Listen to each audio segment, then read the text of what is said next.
इस बार बड़ी अच्छी और सॉफ्ट स्टोरी मिली और विक्रम बेताल काफ़ी अच्छा नया कॉन्सेप्ट मैंने सोचा आपके लिए डाले, इसे पब्लिश करें।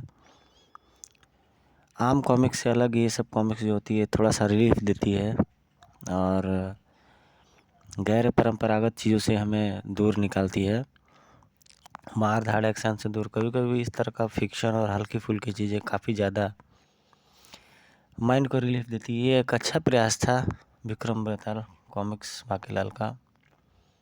राज कॉमिक्स को ऐसे ही चीज़ों के बारे में पब्लिश करना चाहिए, जैसे वो अंगारा का जो चार्ली एक कैरेक्टर है सेम उसी तरीके से। और संजय गुप्ता जी इसके जो हैं वो लेजेंडरी, बेदी जी, तरुण कुमार वाही, मनीष गुप्ता, विवेक मोहन, संजय गुप्ता। बाकीलाल, यदि जानते हुए भी तूने इस प्रश्न का गलत उत्तर दिया तो तेरे राजा विक्रम सिंह की खोपड़ी 2 टुकड़ों में विभाजित हो जाएगी। ही। फिर तो मैं उत्तर गलत ही दूंगा।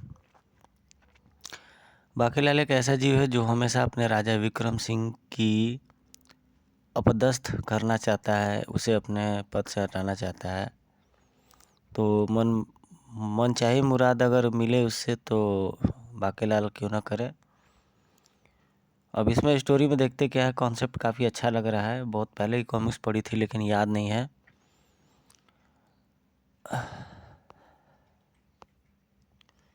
एक दिन बाकीलाल को पता चला कि वन में चमड़ केतु नाम का राक्षस आया हुआ है। चमड़ केतु जो अपने पहने नाखूनों से शिकार का एक एक बूंद का रक्त निकाल देता है। क्यों न मुच्छड़ को चमड़ केतु के पास भेज दूँ। अभी बाके सोच ही रहा था कि अरे ये त्रिशूल यहाँ कौन गिरा दिया, शायद किसी साधु सन्यासी का गिर गया होगा। क्यों न महाराज से जाकर कह दूँ कि महाराज ये शंकर भगवान का त्रिशूल है, उस दुष्ट राक्षस चमड़ केतु का वध इसी से राजों के हाथों होना है। फिर शीघ्र ही महाराज वो रही चमड़ केतु की गुफा। और महाराज चमड़ केतु के नुकीले पंजों से नहीं बचेगा। उसके बाद विशालगढ़ पर सिंहासन मेरा। ये चीख तो महाराज की ही है। इसका मतलब कि मेरी योजना सफल हो गई। मुच्छड़ मारा गया और फिर बाकीलाल दुष्ट चमड़ केतु मारा गया, किंतु मैंने तो आपके चीखने का स्वर सुना था। हाँ बाकीलाल, पहला वार तो चमड़ केतु ने ही मुझ पर किया था, जिससे मेरे बाजू पर 3 खरोंच बन गए और मेरी चीख निकल गई। किंतु फिर मैंने शंकर भगवान के त्रिशूल से उसके जीवन का अंत कर दिया। राक्षस मरते मरते कह रहा था कि उसका अंत उसी त्रिशूल से होना था। राक्षस के मरते ही त्रिशूल भी गायब हो गया, किंतु वो त्रिशूल तो मुझे राह में पड़ा मिला था। इसका मतलब वो सचमुच शिव जी का ही त्रिशूल था, जिसे उन्होंने जानबूझकर राक्षस का वध के लिए मेरे रास्ते में गिराया था। उसी शाम बाकीलाल के हाथ में लगी वह प्राचीन पुस्तक ग्रंथालय में बाकीलाल ने उसका अध्ययन किया। पुस्तक पढ़ते पढ़ते अचानक बाकीलाल प्रसन्नता से उछल पड़ा। वो मारा पापड़ वाले को। चल बेटा बाकीलाल, बेताल को सिद्ध करने जो करेगा उसकी तेरी मनोकामना पूर्ण। बाकीलाल शमशान में आकर पुस्तक को लिखी विधि के अनुसार बेताल को सिद्ध करने लगा। खाट पे खाट, उस खाट पे 8, 8 पे 60, मैंने पकड़ा पाठ, नाले की गांठ, गांठ पे गांठ। लोहे की जाल, लकड़ी की छाल, मृग की छाल, तबले की ताल, प्रसन्न हुआ बेताल। आंवले का चूर्ण, कर मनोकामना पूर्ण। तो बाकीलाल के कॉमिक्स में इसी तरह की कॉमेडी होती है। घर आई मौत, घर आई सौत, तू चाहे राजा की मौत, ऐ हवा थम जा, तो बिल्कुल ठीक समझा। दौड़ा अड़ा, तू हो जा बिल्कुल फौरन खड़ा, ज्यों का त्यों पर क्यों, ही, क्योंकि घास पर उछी खरपतवार, मैं होऊंगा तेरे पे सवार। बाकीलाल, आज के बाद आता कल, अब तू यहाँ से चल। मैं हाथ मलता हूँ और यहाँ से चलता हूँ। बाकीलाल, ये नहीं सपना, सुनाऊँ मैं एक सच्ची घटना, ध्यान से सुन और योजना बुन। तू ना जल्दी सुना। विशालगढ़ से दूर एक और राज्य में सुल्तानगढ़। तांत्रिक सम्राट तंबूनाथ मेरे जीवन का एक ही उद्देश्य है, विक्रम सिंह को मारकर विशालगढ़ पर कब्जा। राजा सुल्तान सिंह, मैंने पाव भाजी तलवार की प्राप्ति हेतु पाव भाजी यज्ञ आरंभ कर दिया है। ये यज्ञ पूर्ण होते ही पाव भाजी देवता की तलवार आपके हाथों में होगी और शत्रु का सिर आपके पाँव में। बस जब तक मैं मना न करूँ आप यज्ञ की आहुति में डालने के लिए पाव भाजियों के पतले यहाँ भेजवाते रहें। पाव भाजी बनवाने के लिए मैंने यहाँ एक हलवाई बैठा रखा है, तुम्हें पाव भाजी की कोई कमी नहीं होगी।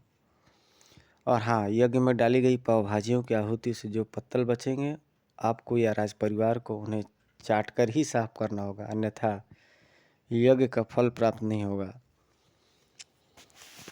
तुम घबराओ नहीं, अगर मैं इतने सारे पत्तलों को नहीं चाट सका तो अपने पूरे खानदान से चटवाऊंगा। पूरा खानदान में नहीं खा सका तो बाकी के पत्तल अपने ससुराल भिजवा दूंगा।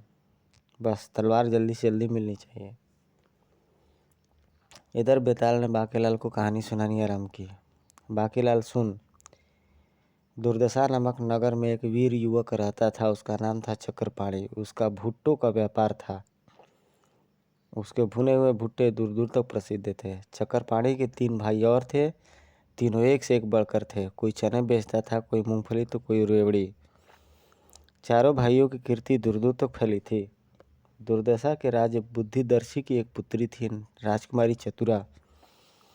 राजा उसका विवाह उन चारों भाइयों में से किसी एक के साथ करना चाहता था। उसने उन चारों की बुद्धि बल का परीक्षा लेने के लिए उन्हें महल बुलाया और कहा, जाओ उत्तरांचल पर्वत को तोड़ डालो। तुम में से जो कोई उसे तोड़ेगा उसका विवाह मैं राजकुमारी चतुरा से करूँगा। चारों भाई उत्तरांचल पर्वत पर पहुँचे। पर्वत तो बहुत ऊंचा है। बड़ा भाई होने के नाते पहले मैं इसे तोड़ूंगा। जल्दबाजी मत करो बड़े भैया, मुझे पाव भाजी देवता का वरदान मिला हुआ है कि किसी भी कठिन कार्य को जब मैं पूरा नहीं कर पाऊँ तो वो आकर मेरी मदद करेंगे। मैं उसका आवाहन करता हूँ, तब तक तुम प्रतीक्षा करो। चक्रपाणी खुद राजकुमारी चतुरा से विवाह करना चाहता है। इससे पहले कि वो पाव भाजी देवता की मदद से उत्तरांचल पर्वत तोड़ डाले, हमें ही इसे तोड़ डालना चाहिए। पर्वत तो न टूटा, किंतु पर्वत तोड़ने के प्रयास में तीनों भाइयों की वहीं मृत्यु हो गई। आह आह धड़ाम। फिर एक दिन चक्रपाणी पाव भाजी देवता की तलवार लेकर वहाँ पहुँचा तो ओह, ये तीनों कंकाल मेरे भाइयों के ही है। ओहो। अपने भाइयों की मृत्यु से दुखी चक्रपाणी ने पर्वत को नहीं तोड़ा, किंतु क्रोध में भरकर उसने तलवार को उस पर्वत के सीने में घोंप दिया। देवता पाव भाजी की तलवार करामाती थी। वह अपने लक्ष्य का सीना अवश्य भेज देती है। वह पर्वत को चीरकर दूसरी ओर जा निकली, जहाँ उत्कल नामक नदी बहती थी। फिर क्या था, उस स्थान से जल की मोटी धार बह निकली। राजा बुद्धिदर्शी को पता लगा तो बहुत प्रसन्न हुआ और उसने अपनी पुत्री का हाथ चक्रपाणी के हाथ में दे दिया। इतना वृतांत सुनकर कहकर बेताल चुप हो गया। फिर बोला, बाकीलाल अब मना न जशन, मैं पूछूंगा प्रश्न। गिरेगी झोपड़ी, सही उत्तर न दिया तो फटेगी तेरी राजा की खोपड़ी। मुच्छड़ की खोपड़ी, वाह, फिर तो मैं गलत उत्तर ही दूंगा। बता बाकीलाल, राजा बुद्धिदर्शी ने तो चारों भाइयों को पहाड़ तोड़ने को कहा था। चक्रपाणी ने तो पहाड़ भी नहीं तोड़ा, फिर भी राजा ने उसे अपनी बेटी का रिश्ता क्यों जोड़ा।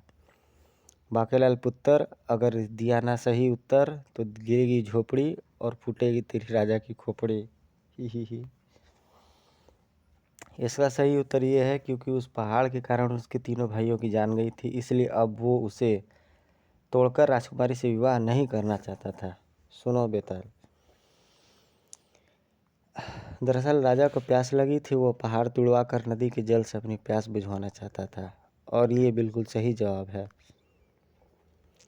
बकल तो तूने कुछ नहीं तला तो मैं चला।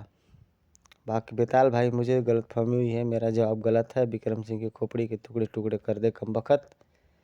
मगर बेताल तो गायब हो चुका था। बेताल ने कहा था कि उसकी कहानी में छुपी होगी मुच्छड़ को मारने की योजना। मैंने उस योजना को ढूंढ लिया है, लेकिन उसके लिए मुझे पहले पहुंचना है दुर्दशा। क्योंकि बेताल की कथा के अनुसार पाव भाजी देवता की तलवार आज भी उत्तरांचल पर्वत के सीने में धंसी है। मुझे वही करामाती तलवार प्राप्त करनी है जो मेरे शत्रु को नेस्त नाबूद कर सकती है। तांत्रिक तंबूनाथ के यज्ञ में भी तेजी आती जा रही थी। और पाव भाजी लाओ, पिछली पाव भाजी में नमक कम था और मिर्ची ज़्यादा। हलवाई से जाकर कहो कि नमक की मात्रा ठीक करे। किंतु तांत्रिक सम्राट, तुम तो पाव भाजी देवता को अर्पित कर रहे हो, उसमें नमक कम होने का पता तुम्हें कैसे लगा? मैंने प्रसाद खाकर देखा था महाराज। ओह, किंतु तुम्हारे पाव भाजी देवता कब तक प्रसन्न होंगे? बहुत शीघ्र, बहुत शीघ्र। राजा विक्रम सिंह बहुतों से बच गया, इस बार तू मेरे हाथों नहीं बचेगा। प्रसन्न हो, प्रसन्न हो। इधर बाकेलाल पूछता पाछता आ पहुंचा दुर्दशा। उस घटना के कई बरस बीत जाने के बाद राजा बुद्धिदर्शी की मृत्यु होने पर दुर्दशा भी अभी विशालगढ़ की ही सीमा में आ गया है। ये वही नदी है जो पाव भाजी देवता की तलवार से पार से टूट गई थी, छूट निकली थी। और ये रहा उत्तरांचल पर्वत। और बाकेलाल किसी प्रकार से ये पर्वत के आसपास पहुंच जाता है और तलवार को देख लेता है और बाहर निकालने का उसे प्रयास करता है, किंतु वो तलवार नहीं निकलती है। और बेताल ने उसे निकालने का तरीका ही बाकेलाल को नहीं बताया था। फिर वह हाथी की ताकत से पाव भाजी तलवार को बाहर निकालने का तरीका सोचता है और खच्चा की आवाज़ आती है और उसका हाथी का पूंछ जो है वो टूट जाता है। बू, मैं पूंछ मुंडा हो गया, अब मैं अपने शरीर पर मक्खियाँ कैसे उड़ाऊंगा। हाथी के पूंछ में तलवार को बांध करके तलवार खिंचवाता है, तलवार तो नहीं टूटता है, बेचारे हाथी की पूंछ टूट जाती है। फिर भी बाकेलाल प्रयास करता है और तलवार बाहर आ गई थी। और किसी प्रकार से ट्रिक से तलवार बाहर आ जाती है।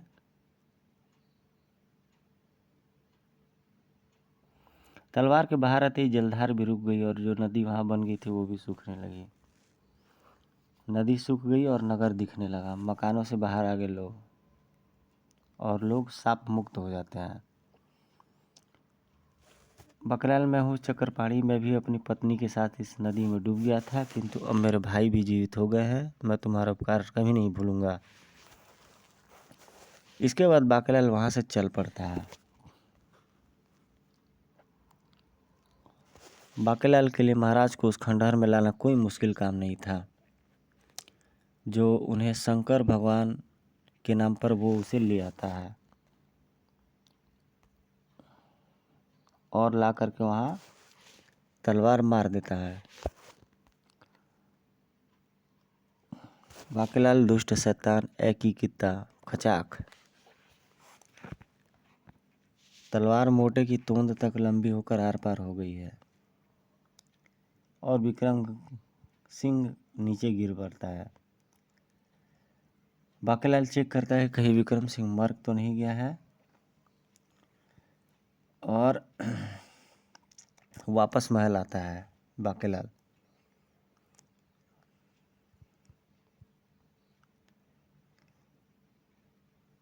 और उसे यकीन नहीं होता है जब वो राजा विक्रम सिंह को वहाँ पर आकर के वापस जीवित देखता है। नहीं, ये महाराज नहीं हो सकते, तेरी आंखों को धोखा हो रहा है बाकेलाल। राजा विक्रम सिंह जिंदा रहता है और वह बाकेलाल को थोड़े से अमरूद खाने के लिए ऑफर करता है।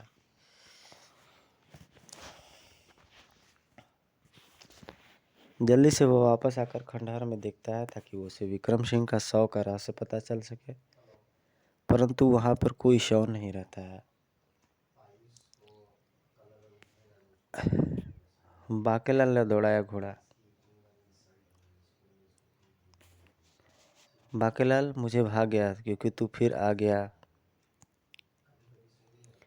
कमबख्त बेताल तो कहता था कि उसकी कहानी में विक्रम सिंह की मृत्यु का रहस्य छिपा है। रहस्य तो मैंने ढूंढ लिया, किंतु मुच्छड़ मरा क्यों नहीं?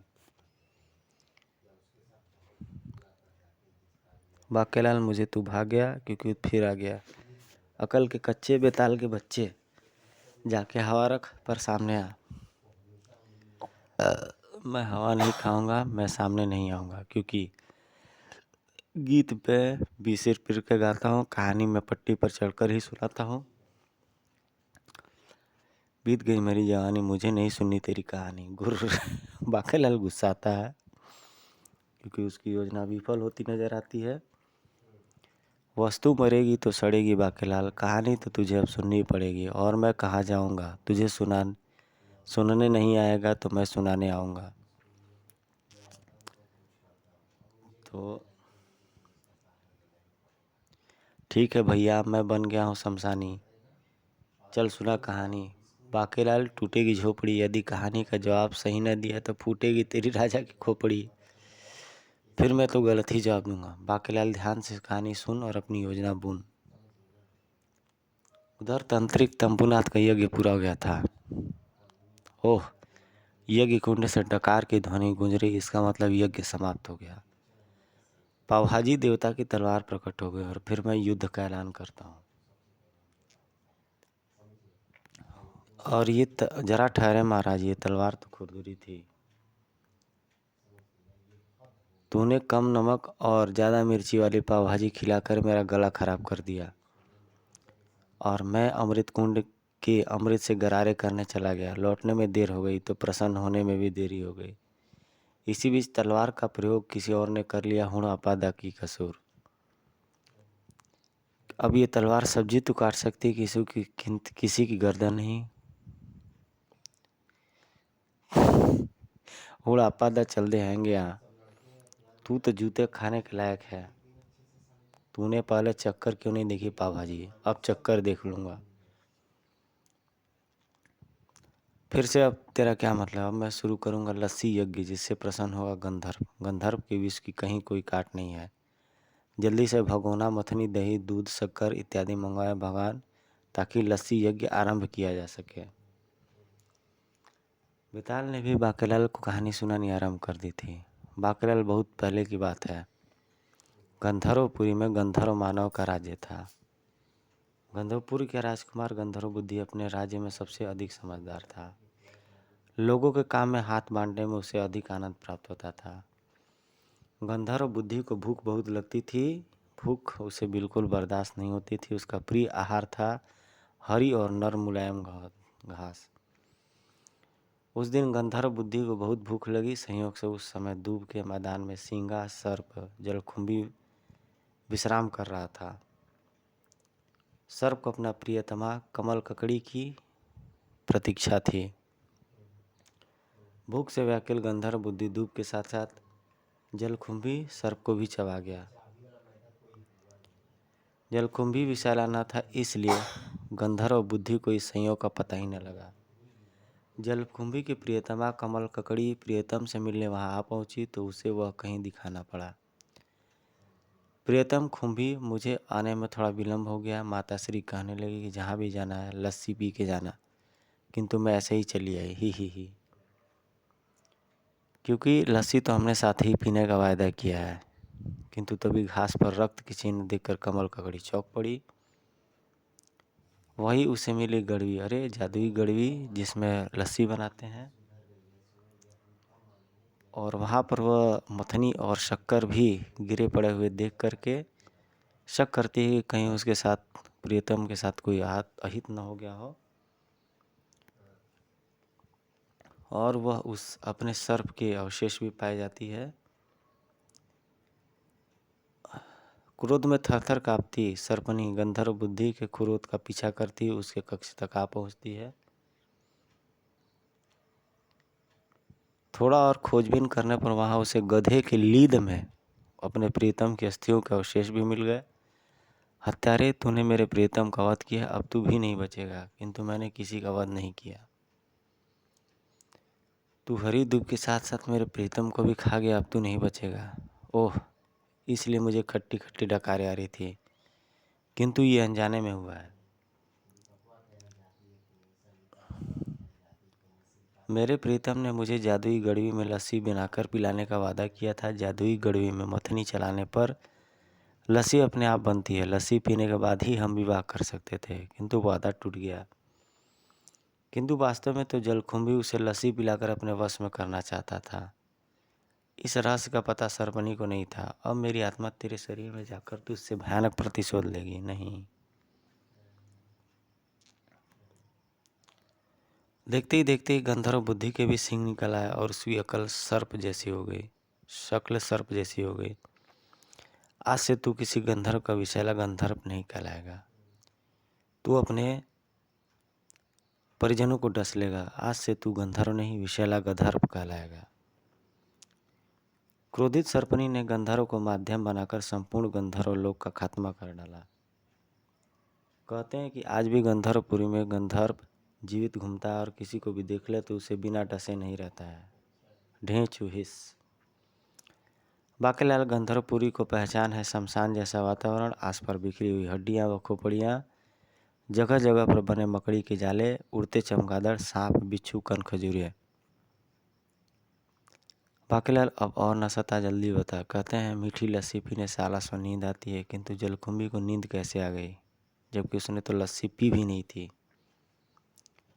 तो इस बार ये प्रश्न करता है बेताल बाकीलाल से, और बाकीलाल फिर सोचने लगता है कि उसके सवाल का जवाब देकर वह विक्रम सिंह को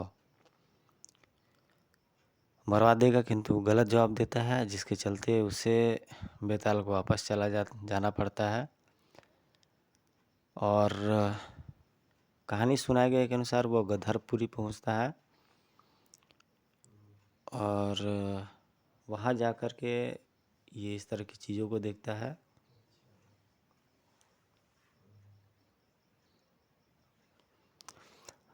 और वो गंधर्व को खोजने लगता है।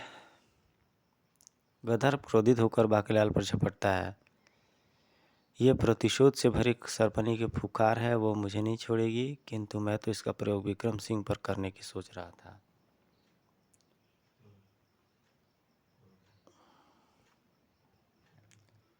बाकीलाल अपनी जान बचाने के लिए वहाँ से भागता है,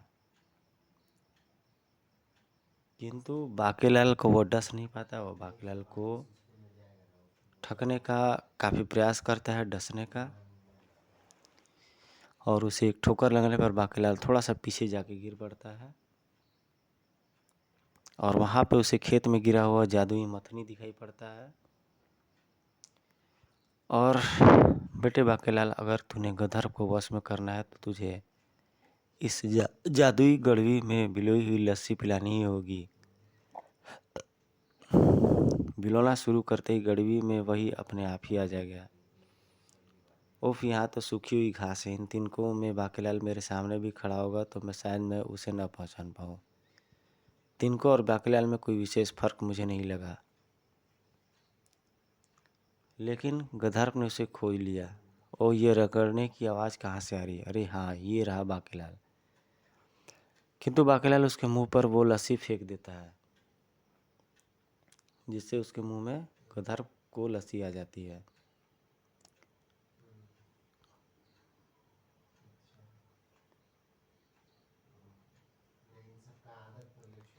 और गंधर्व जो है वह लस्सी पी कर के इतना प्रशंसा करता है बाकीलाल का कि वह उसका स्वामी भक्त हो ही जाता है। इधर तांत्रिक तंबूनाथ की जान तब तक नहीं बचने वाली थी जब तक वह उद्देश्य में सफल न हो जाता। उफ, कान में एकाएक खुजली होने लगी है, लस्सी बिलोते रहो, ज़्यादा शक्कर डालो। बाकीलाल की योजना लगभग पूर्ण होने की थी। महाराज कहते हैं भूरे सांप की केचुली को अगर कोई राजा स्वयं शमशान में आकर उठाए तो उसके राज्य में कभी भी कोई रोग सिर नहीं उठाता। और उसे वहाँ पे ले आता है जहाँ पे गंधर्व रहता है और वो उसे काट लेता है, डस लेता है।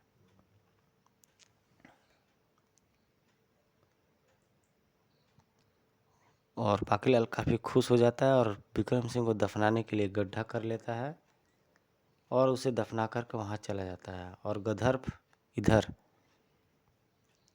सर्पनी स्वतंत्र कर देती है। हाँ, क्योंकि राजा विक्रम सिंह के बलिदान से मेरा जलकुंभी पुनः जीवित हो गया है। और गंधर्व बुद्धि वो देखो, तुमने जिन्हें डसा था और जो मारकर खोपड़ी में परिवर्तित हो गए, वे सभी पुनर्जीवित हो गए हैं। बाकीलाल को इन सब से कोई मतलब नहीं था। चलो महल लौटकर विक्रम सिंह की मृत्यु का समाचार सबको दे दो कि उन्हें कब्र निकल गई। तांत्रिक तंबूनाथ ने भी सूचना राजा सुल्तान सिंह को दे दी।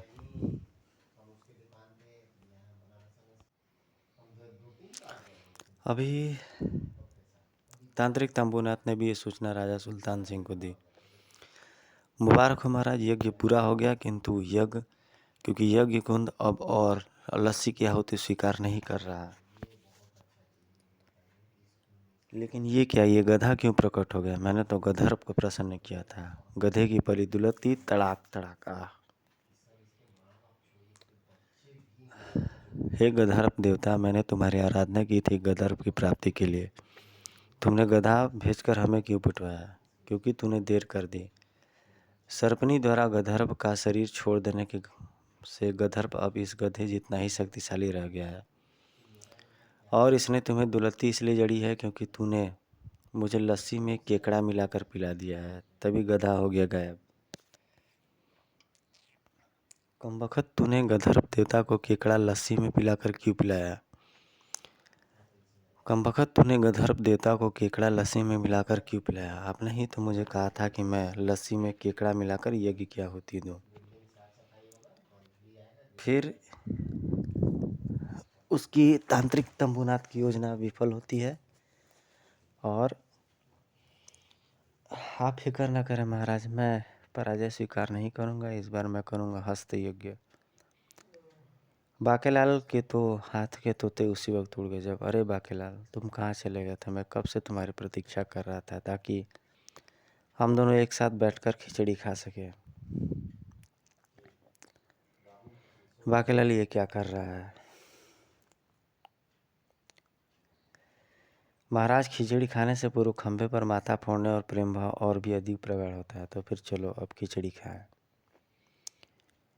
खिचड़ी खाने के तुरंत पश्चात ही मुचड़ कब्र में से कैसे वापस आ गया? मुझे अब देखना होगा कब्र में कुछ है या नहीं। किंतु कब्र खाली निकले। सत्यानाश, मुचड़ कब्र से भी निकल गया। बाकेलाल का क्रोध का परावार न रहा। बेताल मोटा जिंदा है।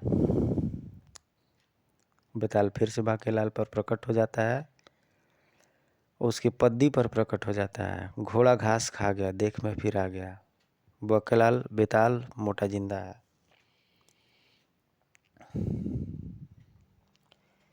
और फिर से तीसरी कहानी सुनाने के लिए बेताल बाकेलाल को तैयार कर लेता है।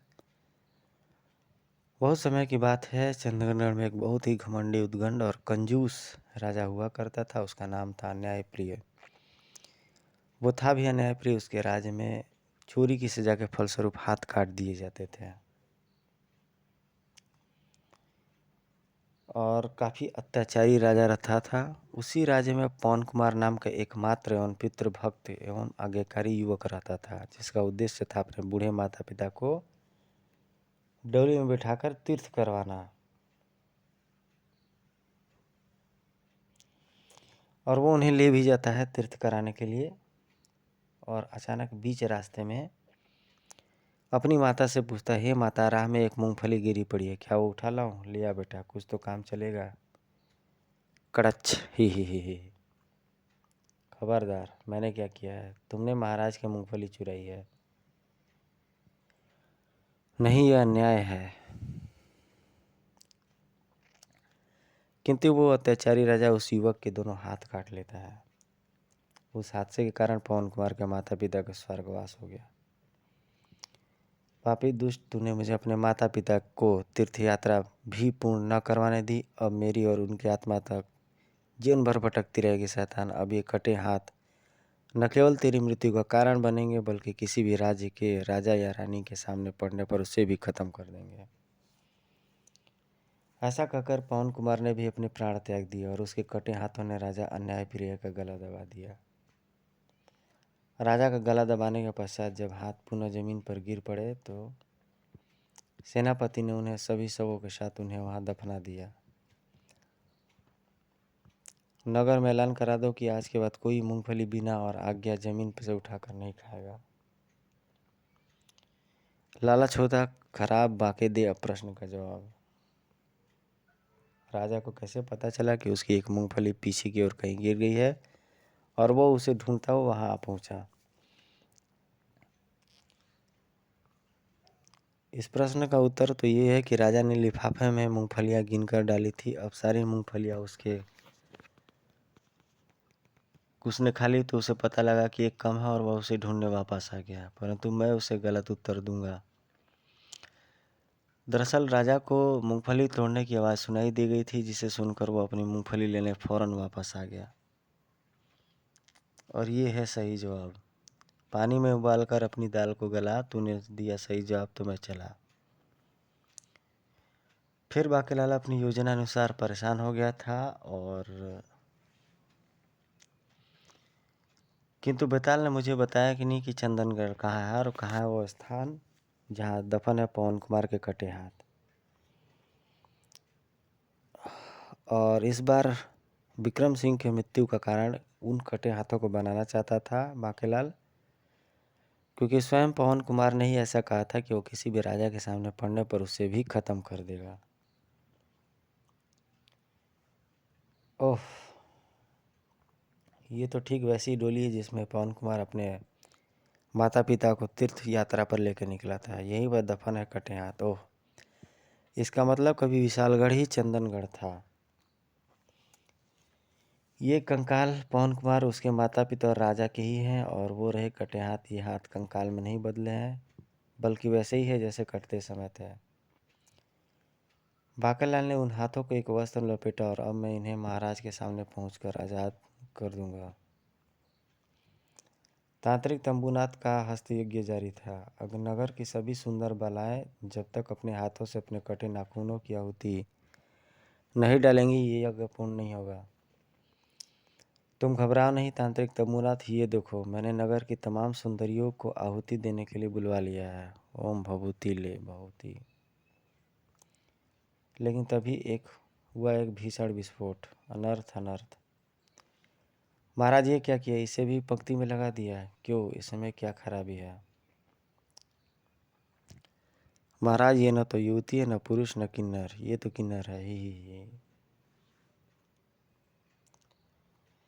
इस बार तंबूनाथ कोई एक नया यज्ञ करने जा रहा होता है, हस्त यज्ञ। नगर की सभी सुंदर बालाएं अब जब तक अपने नाथों से अपने कटे नाखूनों की आहुति नहीं डालेंगी, ये यज्ञ पूर्ण नहीं होगा। और वो सभी नगर के बालाओं को बुला लेता है आहुति देने के लिए। और तभी एक भीषण विस्फोट होता है। बड़ूम, अनर्थ अनर्थ। महाराज ये क्या किया? इसे भी पंक्ति में लगा दिया। क्यों? इसमें क्या खराबी है? महाराज ये किन्नर है ही। किन्नर की आहुति से हस्त देवता नाराज हो गया। राजा विक्रम सिंह को मारने की आखिरी उम्मीद भी नाउम्मीद हो गई। अब एक ही रास्ता है कि मैं अपने तंत्र के बल से तंत्रलोक की रानी माथा पच्चीसी को तंत्रलोक की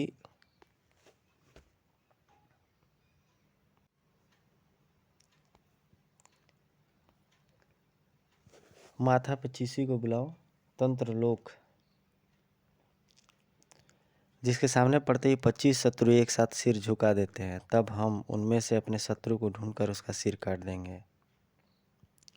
तो फिर मेरा मुंह क्या देख रहे हो? जल्दी बुलाओ माथा पच्चीसी को। एक बोरा प्याज कटने के पश्चात मैं प्रसन्न हुई। बोलो क्या काम है? काम मैं बताऊंगा।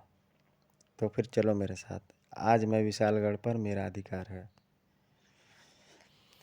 ये समाचार राजा विक्रम सिंह तक पहुंचा और तुम युद्ध की तैयारी करो, क्योंकि राजा सुल्तान सिंह जिद्दी व ताकतवर राजा है। शत्रुओं का डटकर मुकाबला करना होगा। राजा विक्रम सिंह अपनी सेना लेकर चल पड़ता है और तभी बाकेलाल भी तीव्रता के साथ दौड़ाता आग जाता है। माथा पच्चीसी, शत्रु का सिर झुकवाओ। माथा पच्चीसी बाकेलाल के सामने जा पहुंची।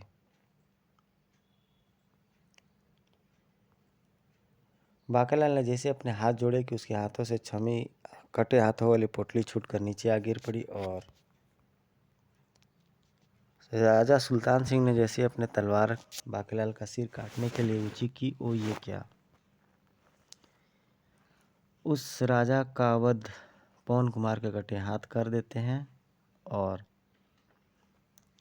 ये हाथ माथा पर चीसी का भी गला दबाने लगते हैं। तांत्रिक तंबूनाथ अपनी सेना लेकर भाग जाता है। ठीक उसी पर ला पहुंचता है राजा विक्रम सिंह, और जिस प्रकार से बाकीलाल का किस्मत फिर साथ देती है।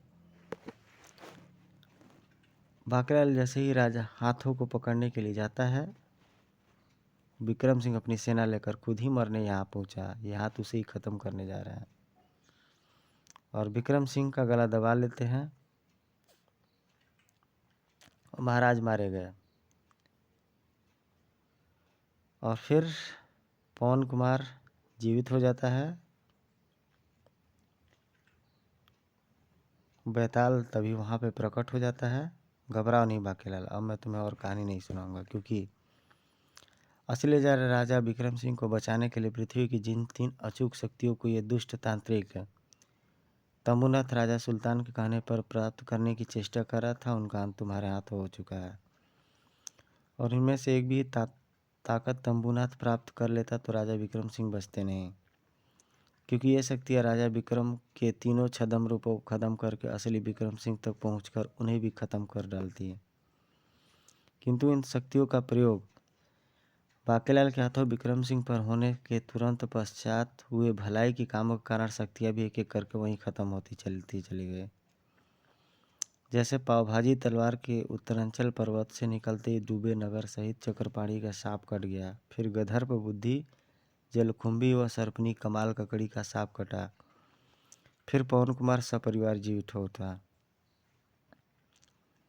किंतु ये सब घटनाएं जुड़ी हुई थी राजा विक्रम सिंह पर आए संकट से, जिसका पता मुझे तब चला जब मुझे तांत्रिक तंबूनाथ ने सिद्ध कर लिया। मुझे मालूम है कि पृथ्वी पर 3 ऐसे शस्त्र मौजूद हैं जिनसे कोई भी नहीं बच सकता। मुझे उन 3 शस्त्रों का पता बता जिनके वार से राजा विक्रम सिंह बच न सके।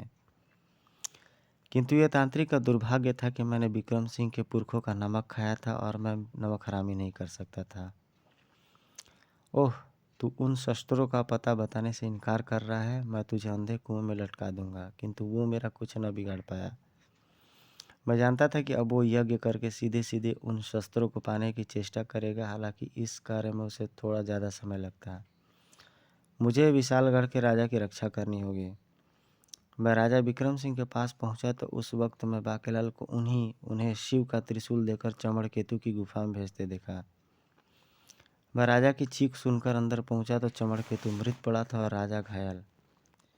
चमड़केतु भी दरअसल विश्व का ही शिव का ही दूत था, जिसके प्रहार से राजा के शरीर से 3 रक्त की बूंदें जमीन पर पड़ी और उस बूंदों से 3 और विक्रम सिंह पैदा हो गए।